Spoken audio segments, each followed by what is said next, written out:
So what I propose, guys, is that instead of eating the cake just with the top layer, you start cutting the cake um, in a vertical way. Some people say, Eric, which technique we can use in any of these? Okay, so when we are talking about mental agility, there are many techniques called reframing techniques to help people. And my idea behind is that if people do not have the right levels of mental agility, whatever you do in the company is going to be harder. Companies where people are able to, and I talk in my blog about that, people are able to reframe issues, then it's going to be harder for these companies to embrace any framework or even to embrace market disruption. As the markets are changing faster and faster and faster, people need to embrace this idea of constantly reframing problems and feeling comfortable with that. And then you need to make sure when you focus on the different levels is that as a change consultant, as a scrum master, as an agile coach, you learn different techniques at each level.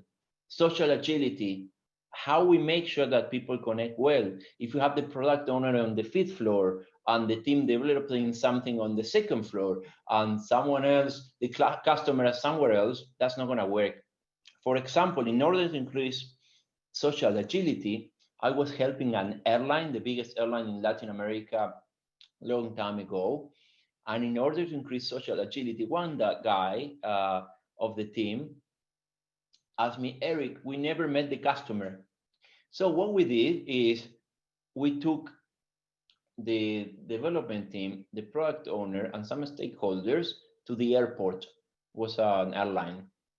And then we asked them to talk to the customer in the queue to see which product they were facing and to make sure that they understand. We try to increase this connection, this social agility between customers and even people with the front desks. And everything changed. We started doing when we started doing different things, people started connecting better with customers and also with people working on the front desk, and they started seeing problems from a different perspective. Something else I did in New Zealand in a supermarket, I took the team, I suggested the team should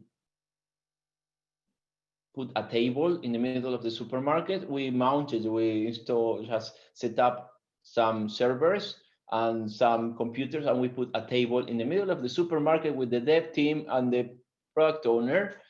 And then they were working there and talking to customers and getting great ideas. And then they did a very short sprint where they were able to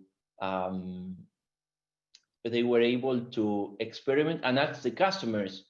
Imagine you are developing something, you have a customer, hey, what do you think it could be a good idea if you would be able to scan with your mobile phone the product and get a discount or get which things this product has in terms of nutrition, like for example, sugars and fiber, and then maybe you are on diet and we use traffic light and we tell you don't go for this product, go for a different one. So we shorten also these cycle loops with other people, right?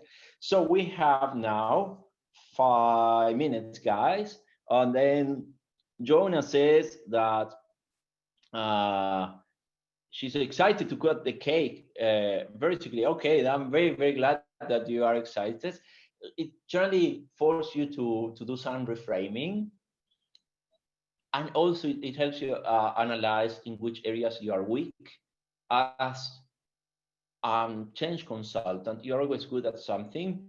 You are not that good in other areas, so it also helps us identify where we know more techniques to influence change. And we also have certain biases, guy.